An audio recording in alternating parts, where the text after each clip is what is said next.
thing out of proportion and went into the news. When I came, I was actually admiring their works, and I was actually also telling my people that it is not a soft way to freedom. It is never an easy way to freedom. You know, to speak to power, you have to face it. And I think that is the downside of it.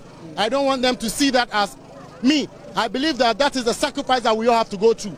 Even if now the police raids on us and begins to lash out, of course we're going to run for our lives, first and foremost, but that is a sacrifice that we have to know, that nothing comes on a silver platter for you to actually speak out. The Kwame Nkrumah sacrifice for us, the Yasantua sacrifice for us, the many General Atipos and the rest that we read about in our history books, the sacrifice for us. The least some of us can do is to continue to add our voices, our presence, our resources, if maybe to be able to add to the voices that will scream aloud for the people in power to know that we deserve better things to be done for us. My first call is, look at the healthcare situation. Look at the flood that is happening, the drainage systems. In as much as the populace has a role to play, the government has the power to force and instill the people, you know, to obey and align into some developmental plans, you know. So when I see people being evacuated and compensated for roads to be built properly and for them to move out of waterways, I support these things. It's up to the citizens to also know that that is for the betterment. That on the side, the motorway with the tolls that have been taken from years. I lost my knee to the accident on a motorway. Yeah. And you listed that as one of the reasons why you decided to join this protest. It's a major reason that I can never forget. I walk with a titanium knee replacement in my leg. How can I ever forget that happened to me?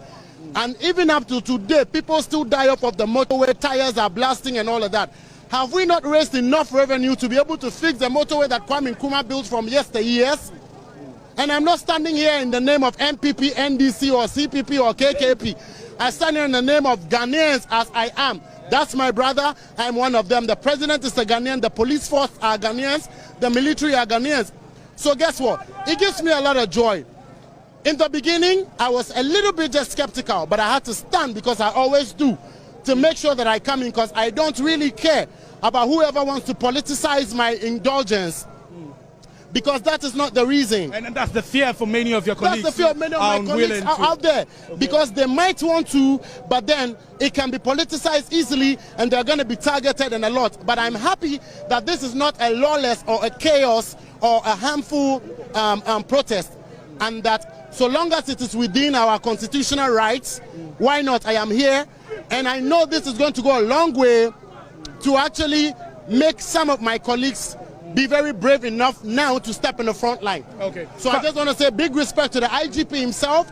He's one of the persons I've really admired and I've seen as a father. In his tenure, he has done great things, I'm not going to lie. Especially if he has not done nothing at all. Look at how beautiful he has transformed the police headquarters.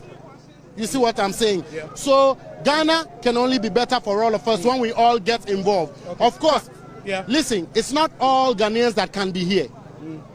But we that are here are representing on behalf of the rest of them. That's all I have to say. Finally, before you go, the people gathered here say they are protesting against mismanagement of the economy. Of they say unemployment has forced a lot of young people to flee this country, and then corruption. I want to find out from you, are these views you also share? Are these assertions you also share? Are these assertions you also share?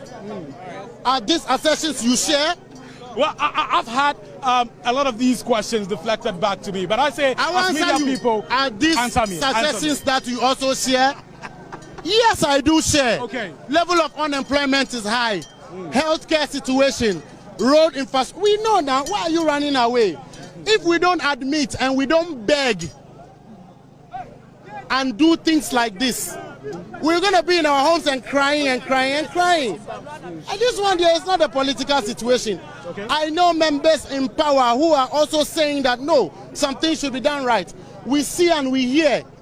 We see and we hear, especially, I don't want to mention names, but we hear people in political power places who would actually criticize some of the decisions that government is making.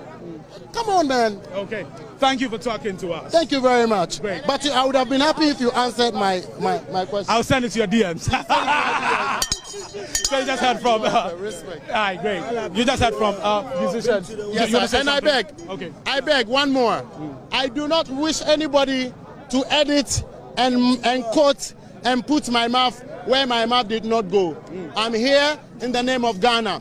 Whether it is fix the country, fix the Jubilee House, or occupy the Julobi House, however, whatever hashtag you use, first and foremost, Ghana comes first. And I think that in any and every capacity, I have the rights to be here and add my voice as an astute musician who has sung all these things in my music, from Rango to African System to Buffalo Soldier to Greedy Men. And I've used my resources to actually elevate and support community by virtue of the Livingston Foundation. I have every single right to continue to add my presence to whatever our citizens sing. Rango is one of the songs the protesters have been singing. I don't know if you still have the energy to give us something.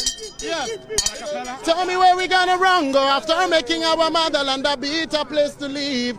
Simple life is all we want to live. Okay, so you just heard from